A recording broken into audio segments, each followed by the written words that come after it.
আসসালামু আলাইকুম রহমতুল্লাহি ওয়া বারাকাতুহু। বন্ধুরা সকলে কেমন আছেন? আলহামদুলিল্লাহ আমরা সবাই ভালোই আছি।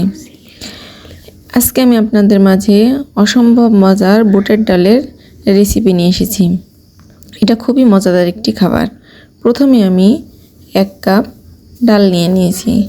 ডালটাকে আমি পানি দিয়ে 5-6 ঘন্টা ভিজিয়ে রাখবো। এর ভিতরে ডালটা অনেকটা নরম হয়ে যাবে।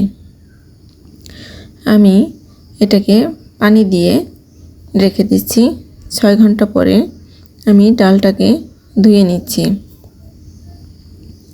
আমি পরিষ্কার করে ডালটাকে ধুয়ে নিচ্ছি। এবার আমি প্রেসার কুকারের ভিতরে ডালটাকে দিয়ে দিয়েছি। আমি প্রেসার কুকারের ঢাকনাটা এই পর্যায়ে ঢাকিনি। এই দেখুন একটু ময়লা উঠেছে। এই ডালের ময়লাটাকে ফেলে দিলে ডালটা খেতে বেশি ভালো লাগে। আমি ডালটাকে এবার এর ভিতরে আমি 1 চামচ হলুদ আর স্বাদমতো লবণ এবং কাঁচামরিচ দিচ্ছি 2টা ফালি করে কেটে। এবার আমি ঢাকনাটা দিয়ে ঢেকে দিচ্ছি 2টা শীষ আসা পর্যন্ত। এ পর্যায়ে আমি আদা ও রসুন 3টা কাঁচামরিচ বেটে নিচ্ছি। এর ভিতরে আমি 1 চামচ গরম মশলার গুঁড়া ও 1 চামচ হলুদের গুঁড়া দিলাম।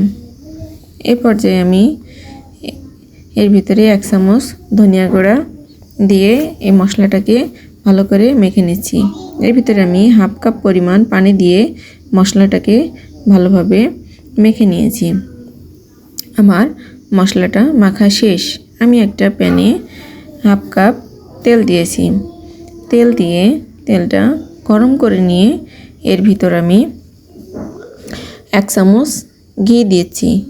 ঘি দিয়ে এটাকে ভালোভাবে গরম করে নিয়েছি। এর ভিতরে আমি 1 মুঠা কিশমিশ ও কাজু বাদাম দিয়েছি। এগুলোকে আমি লো আঁচে ও চীনা বাদাম দিয়ে ভালোভাবে লো আঁচে এগুলোকে ভেজে নিচ্ছি। এগুলো আমার ভাজা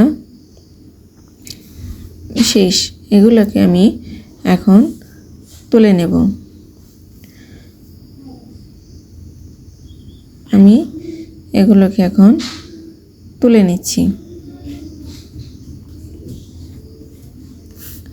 এই ডালটা খেতে খুবই মজা। আপনারা রুটি, পরোটা কিংবা ভাত যে কোনো কিছুর সাথে খেতে পারেন। এর ভিতরে আমি 3টা শুকনো মরিচ, 1টা তেজপাতা, 4টা এলাচ, 6-7টা গোলমরিচ, 2 টুকরা দারচিনি আর 3টা লবঙ্গ দিয়ে এটাকে একটা সুন্দর সেন্ট আসা পর্যন্ত ভাজতে থাকবো। আর 1/2 চামচ জিরা গুঁড়া দিয়েছি ও 1 চামচ আদা কুচি দিয়েছি। এগুলোকে আমি অল্প আঁচে ভাজতে থাকবো। এখন আমি এর ভিতরে আমার তৈরি করা মশলাটা দিয়ে দিচ্ছি। মশলাটাকে আমি ভালোভাবে কষিয়ে নেব। এই মশলা যত সুন্দর করে কষানো হবে ততই মজা হবে এই ডালের রেসিপিটি। এ পর্যায়ে আমার এই মশলাটা কষানো শেষ। এর ভিতরে আমি 1 টেবিল চামচ নারকেল কোড়ানো দিয়ে এটাকে ভালোভাবে কষিয়ে নিয়েছি। এর ভিতরে আমি সিদ্ধ করা ডালগুলো দিয়ে দিচ্ছি। ডালগুলো আমি একে একে সবগুলো দিয়ে দিয়েছি। এখন আমি এটাকে ঢাকনা দিয়ে 1 ঘন্টা রান্না করে নেব। আর এটা থেকে যদি পানি কম মনে হয় তাহলে আপনি এক্সট্রা পানি দিতে পারেন। আমি অল্প একটু পানি দিয়ে নিয়েছি এর ভিতরে। এ পর্যায়ে আমি এটাকে ভালোভাবে নেড়ে চেড়ে আমি সামান্য পানি দিয়েছিলাম। এর ভিতরে আমি এখন স্বাদমতো লবণ ও 1 চামচ চিনি দিয়েছি। এই চিনিটা দিলে এটার টেস্ট অনেক ভালো আসবে। আপনারা চিনিটা অবশ্যই দেবেন, তাহলে খেতে খুব ভালো লাগবে। এ পর্যায়ে আমি 3টা কাঁচামরিচ চিড়ে দিয়েছি। এখন আমি ভাজা কিশমিশ বাদামগুলো এর ভিতরে দিয়ে দিচ্ছি। এখন আমি এটার ভিতরে 2 চামচ ঘি দিয়ে নিচ্ছি।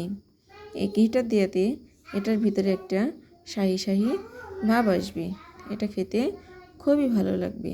আপনারা অবশ্যই এটা বাসায় ট্রাই করবেন আর আমাকে জানাবেন কেমন হয়েছে এই রেসিপিটি। এই ছোলার ডালটা রান্না করার সাথে সাথে একটু পাতলা দেখালেও রেখে দিলে একটু পরে দেখবেন ঘন হয়ে আসছে। এই ডালটা খুবই মজার একটা রেসিপি, আপনারা অবশ্যই বাসায় ট্রাই করবেন এবং আমাকে জানাবেন কেমন হয়েছে। আর আমার রেসিপিটা যদি ভালো লাগে লাইক কমেন্ট এবং শেয়ার করবেন।